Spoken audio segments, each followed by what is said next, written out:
A Sardón nos desplazábamos en un tren mixto, el perro oculto bajo el asiento. La finca de Sardón en los años 40-50 era una perita en dulce. Laderas brigadas, con mogotes y pedrizas en la base y profundas escorrentías donde la patirroja obligada aguardaba incautamente a las escopetas. A orillas del Duero, Sardón se abre paso entre viñedos, patrimonio y tradición, un enclave donde la historia fluye con el río.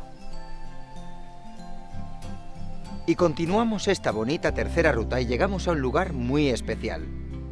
Después de nuestro paseo por Viana y dejando a nuestro paso el pueblo de Boecillo, nos recibe con los brazos abiertos Sardón de Duero, un lugar que aúna pasado medieval, patrimonio cultural y la esencia de la ribera, con el Duero como gran protagonista. Estas tierras fueron descritas por Delibes como una frontera viva entre el hombre y el río. Aquí, donde el Duero serpentea entre huertas, pinares y viñedos, el paisaje mantiene intacto ese equilibrio natural que inspiraba al escritor. Bueno, pues toda agricultura típica de la zona, ¿no? Las remolachas, ahora cebadas, trigos, cereales, girasol, bastante cultivo de regadío, gracias evidentemente al río Duero o al canal que tenemos cerca de él, que todos chupamos, y entonces tenemos una agricultura pues bastante fuerte. Es probablemente esencial, ¿no?, para la vida en Sardón. Sin duda, en cambio la ganadería siempre ha ido ligada a la agricultura, pero la ganadería se ha perdido en estos últimos 20 o 30 años, se ha perdido muchísimo. Ya ovejas no hay ni en Sardón ni casi en el Valle del Duero. Creo que entre Valladolid y Peñafiel debe haber 2 rebaños de ovejas. Y hace 30 años habría a lo mejor 30 rebaños. Se ha quedado en la 10ª parte o menos. Pero en fin, la agricultura va bien, sigue dando de comer a mucha gente y de vivir. Y además de la agricultura, eso va ligado un poco con el río Duero, ¿no? ¿Qué importancia tiene vivir justo pegaditos al Duero? Fíjate, en cualquier sitio un río, y en este clima de Castilla, el río Duero pues es un privilegio. Hay 4 ríos que merecen la pena en Castilla y León, pues el río Duero es fundamental. Silencio, hondura y verdad. Sardón es un pueblo pequeño, sí, pero su historia ha movido aguas, trigo, papel e incluso monasterios enteros. Mi familia ha sido hosteleros desde 4ª generación y hemos conocido el desarrollo de Sardón durante todos estos años, muy importante. Primero la 122, que ha sido la carretera que nos ha dado visibilidad y la zona, y luego los viñedos, todo el desarrollo que ha habido, y ahora el enoturismo, que es importantísimo para la zona, las bodegas, muy importante, el desarrollo que hay es increíble. De cuando empezaron mis padres con el negocio, ahora nosotros al final, ha habido un cambio terrible para la zona y claro, ha sido fundamental para la riqueza que tiene el pueblo y cómo se ha desarrollado. Porque ¿cómo es de importante estar rodeado a día de hoy de tantos viñedos? ¿Cuántas bodegas más o menos podría haber aquí en Sardón? Aquí en Sardón hay 2, Quinta Sardonia y Abadía Retuerta, pero date cuenta que estamos en la Milla de Oro, que la llaman, Arzuaga, toda la zona esta de aquí. Veíamos el desarrollo que había en la zona, porque empezaba a venir gente de todos los y extranjeros, y entonces vimos que había mucha gente que se interesada por la zona, y la Ribera del Duero ha sido fundamental para la zona, fundamental. El nombre de Sardón proviene del latín sardonem, que alude a su situación junto al río. Documentado desde el siglo XI, fue enclave estratégico de la Ribera del Duero. Su historia se liga al comercio, a los cultivos de regadío y al paso del río como eje de comunicación. Sardón fue durante siglos dependiente de la poderosa Abadía de Retuerta. De su pasado aún quedan pequeñas huellas, sus antiguas aceñas, pesqueras y cultivos que abastecían a los monjes. A menos de 2 kilómetros se encuentra Sardoncillo, la llamada Granja de Sardón. Otro núcleo agrícola originado bajo el amparo del monasterio. Allí se guarda la imagen románica de Fuentes Claras, una joya del siglo XII.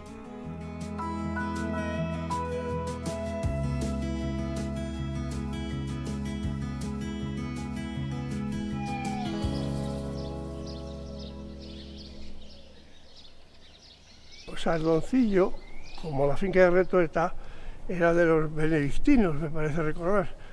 Y en 1830 y tantos, en la desamortización de Mendizábal, pues se la compraron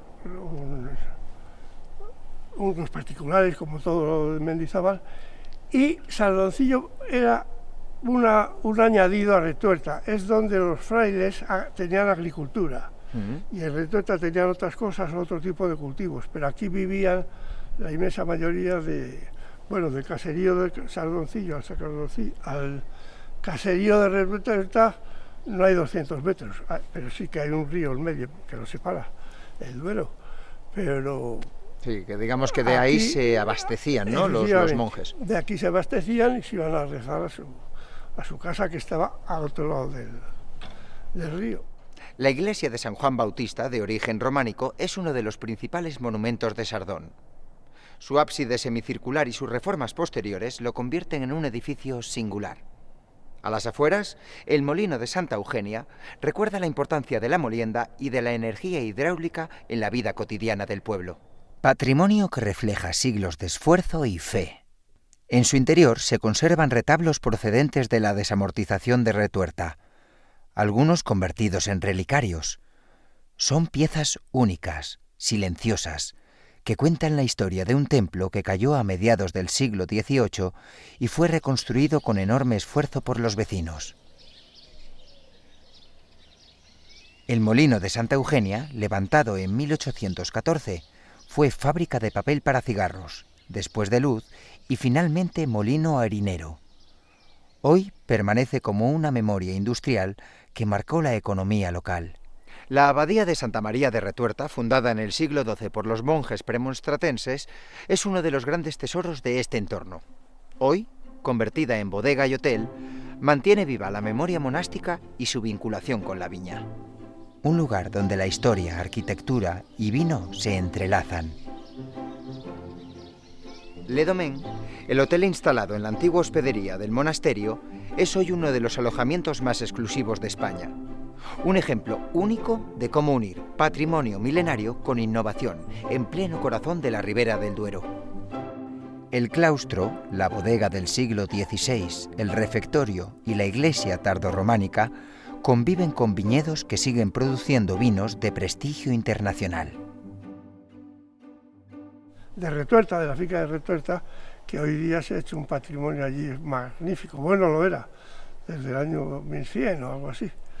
Y eso sí que está muy bonito, y además han metido mucho dinero en otros terrenos, que no es solo el patrimonial, y es una iglesia con todo, es una abadía maravillosa, pero además han puesto viñas y eso que antes no había, en fin, es muy bonito. Eso alimenta mucho a lo que es el pueblo. Sin duda, pueblo, porque ¿verdad? si no, Sardón es un pueblo relativamente pequeño y poco vistoso. El río Duero ha sido siempre fuente de riqueza. Aquí tenemos el Canal del Duero, que garantizó durante siglos el riego de cultivos. Y justo aquí detrás, el Jardín del Carretero, un lugar que recuerda la tradición de plantar árboles como símbolo de vida y comunidad. Miguel Delibes recorrió estos paisajes en sus rutas cinegéticas y literarias. Para él, el Duero era mucho más que un río. Era un compañero inseparable, espejo de la vida de Castilla. En este jardín encontramos especies traídas de las exposiciones de París de 1889 y 1900, incluso 2 secuoyas gigantes únicas en la comarca.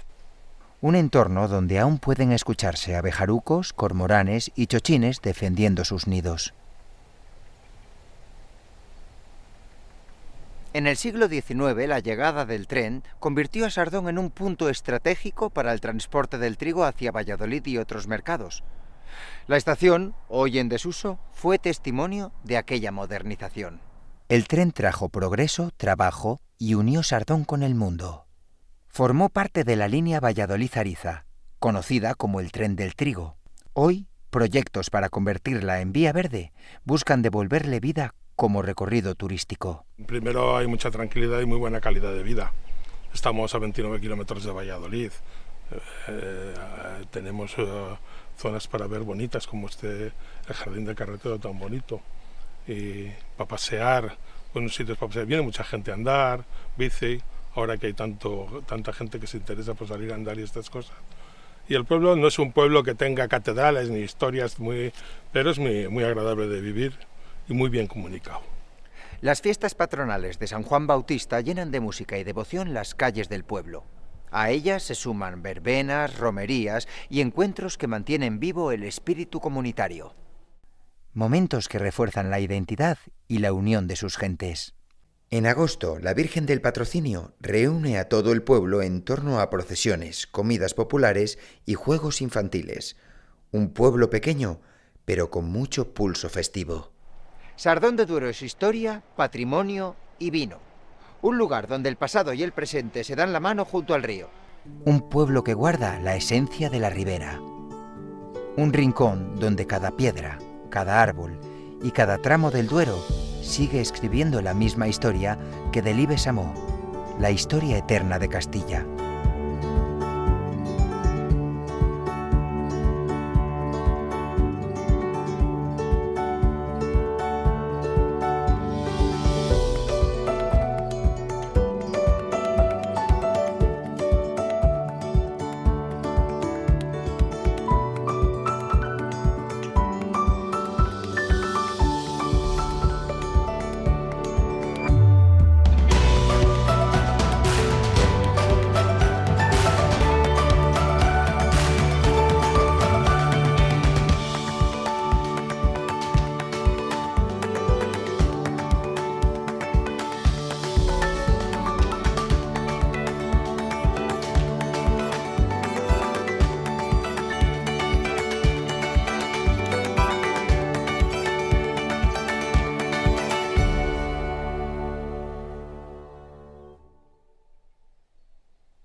La pesca del cangrejo era un recurso que mi padre aprovechaba para sacarnos a tomar el aire en primavera.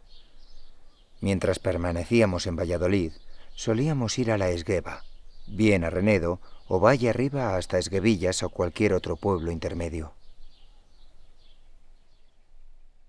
Y llegamos al final de nuestra tercera ruta. Recién llegados de Sardón de Duero y dejando varios pueblos atrás de esta ruta, ya que en algunos hemos estado y otros los visitaremos próximamente, llegamos al corazón del Valle del Esgueva para descubrir un pueblo que fue capital comarcal y aún guarda algún secreto medieval, arte renacentista y tradición viva. Bienvenidos a Esguevillas de Esgueva.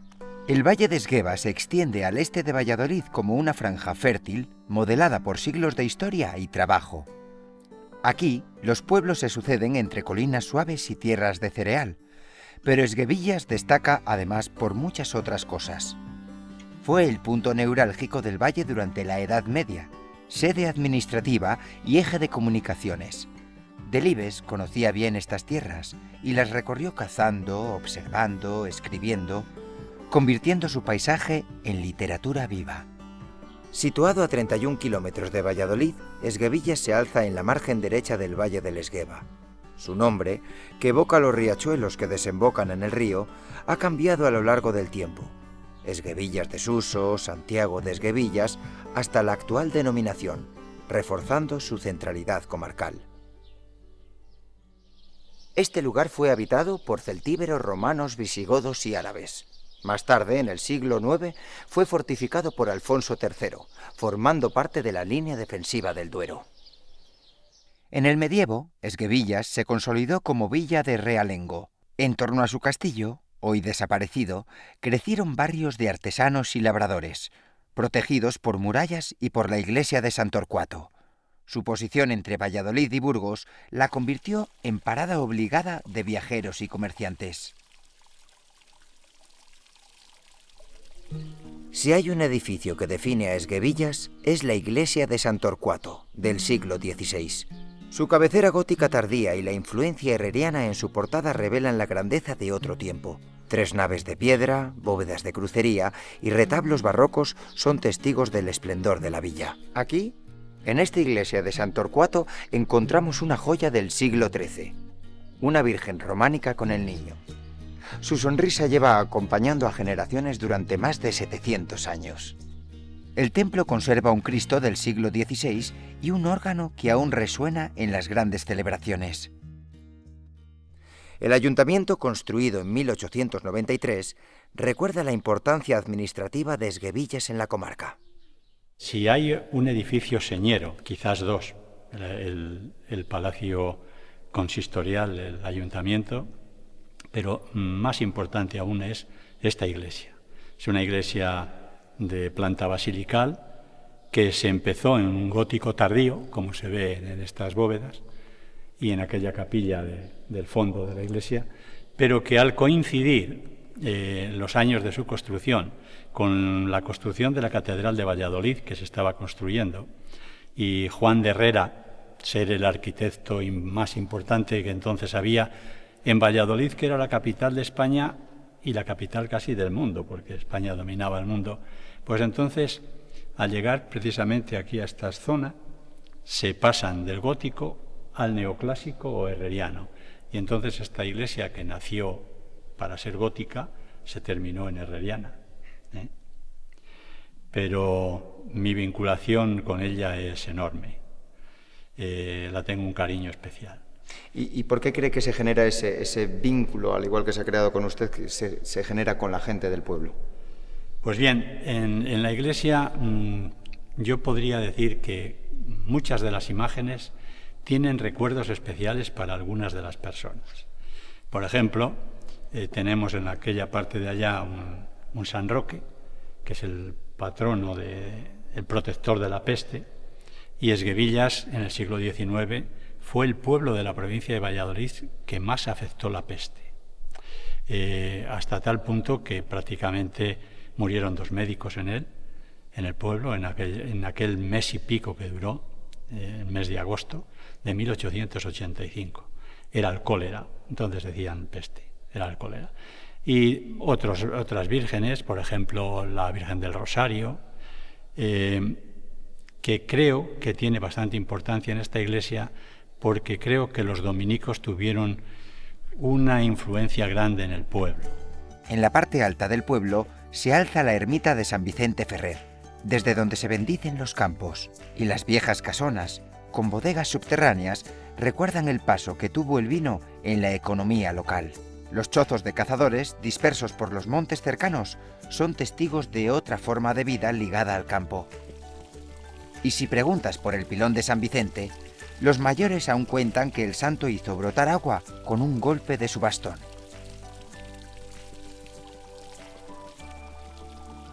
Esguevillas es también un punto de partida ideal para recorrer el Valle del Esgueva, disfrutar de la naturaleza y descubrir rincones como el Vallejo de Santiago y su roble milenario, el Roblón. La vida en Esguevillas gira en torno también a sus fiestas. Destacan las celebraciones en honor a San Vicente Ferrer, con romerías y procesiones que llenan de color la primavera. Las fiestas de San Vicente Ferrer se celebran desde el siglo XVII. En ellas se mezclan lo religioso, lo festivo y lo rural. Otras fechas señaladas son los carnavales en febrero, la Semana Cultural en agosto y la tradicional merendilla el 2 de febrero. Más que nada es el buen talante que tenemos los esguevanos para recibir a la gente. Tenemos muchas cosas que ofrecerles, ¿no? Y más que nada, pues bueno, nuestro contacto, nuestra simpatía. Tenemos una buena bodega con buenos vinos y otras muchas bodegas que tenemos en el pueblo que son muy particulares, muy personales y que también hacen buen vino y están dispuestos a compartirlo con los que llegan. Las fiestas, nos abrimos a todos en las fiestas. Y luego, bueno, pues estos monumentos que son dignos de mención.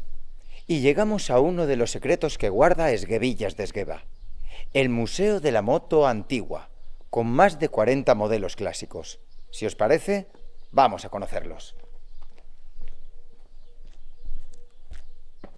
El Museo de la Moto Antigua, impulsado por un vecino apasionado, reúne más de 40 modelos clásicos restaurados con esmero.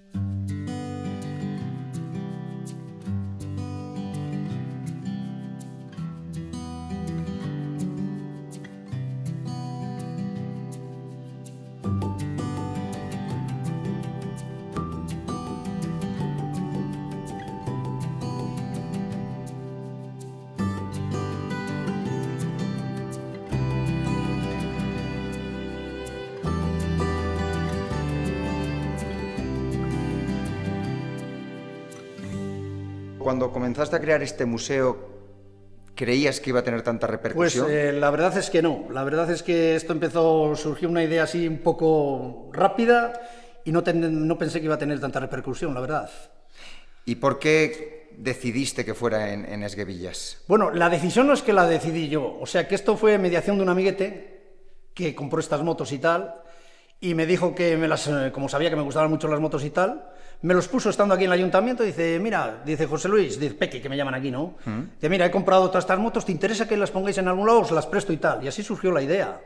El ayuntamiento nos hizo este local, nos le reparó un poquito y aquí metemos estas 32 motos que tenéis aquí. ¿Y crees que el turismo, gracias al Museo de la Moto, ha crecido mucho en Esguevillas? Por supuesto que sí. Además, todos fines de semana, o sea que los domingos, que es cuando abrimos, de 10 a 2, es el horario, prácticamente esto siempre vienen motos. No hay un domingo que no haya alguna moto. A lo mejor te vienen 12, otras veces te vienen 40, otras veces... Pero siempre hay motos, siempre, todos los domingos, cuando nunca había pasado por aquí motos. Sí. Y a nivel nacional nos conoce toda España, no es que quiera dármelas de nada, ¿sabes? Pero a nivel nacional, gracias a esto de la moto, gracias también a muchos colaboradores, todo hay que decirlo, claro. A Pingüinos, a La Leyenda Continúa, a Tordesillas y tal, a los de... Ahora no caigo yo en Tordesillas, Motauros y tal, pues todo esto... Pues nos conoce mucha gente, gracias a esta gente. Y más o menos, no sé si sabes hacer el cálculo, ¿cuánta gente crees que al año puede pasar por este museo?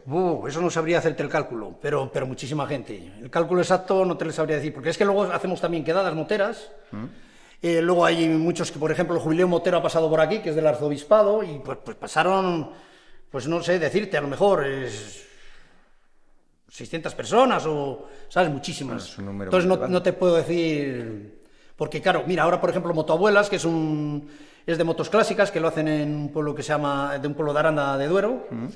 El pueblo ahora no me sale el pueblo el que es, pero son todas motos clásicas y van a venir aquí. Esto lo hacen el penúltimo fin de semana de agosto. Y lo hacemos la nuestra, que es el último fin de semana de agosto.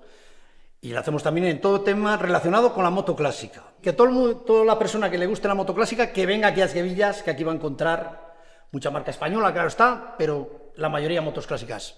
Invito a toda esta gente que nos guste la moto clásica, tiene que ser. Si no te gusta la moto clásica, pero vamos, si te gusta la moto también, pásate por Esguevillas. Pero la historia de la moto. La historia de la moto, efectivamente. Pero siempre en moto clásica, nosotros es lo que nos gusta. Si decimos Esguevillas de Esgueva, también deberíamos decir pueblo de sabor, ya que rico en chorizos, morcillas, lomos y su famoso lechazo. Y para los más golosos, tortas de chicharrones y orejuelas. Esguevillas de Esgueva. Historia, arte, tradición y naturaleza en el corazón del valle. Yo creo que don Miguel Delibes tiene con el mundo rural una vinculación grandísima. Y he podido comprobar en sus libros que él se empapaba como una esponja de la cultura de los pueblos. Asimilaba incluso su propio lenguaje. O sea que él muchas veces habla como hablaban en los pueblos. Y entonces pinta a la gente de los pueblos, la describe como si en vez de una pluma fuera un cuadro al óleo. Ya digo, él se empapaba de la cultura rural y luego la transmitía en sus libros. Es una maravilla.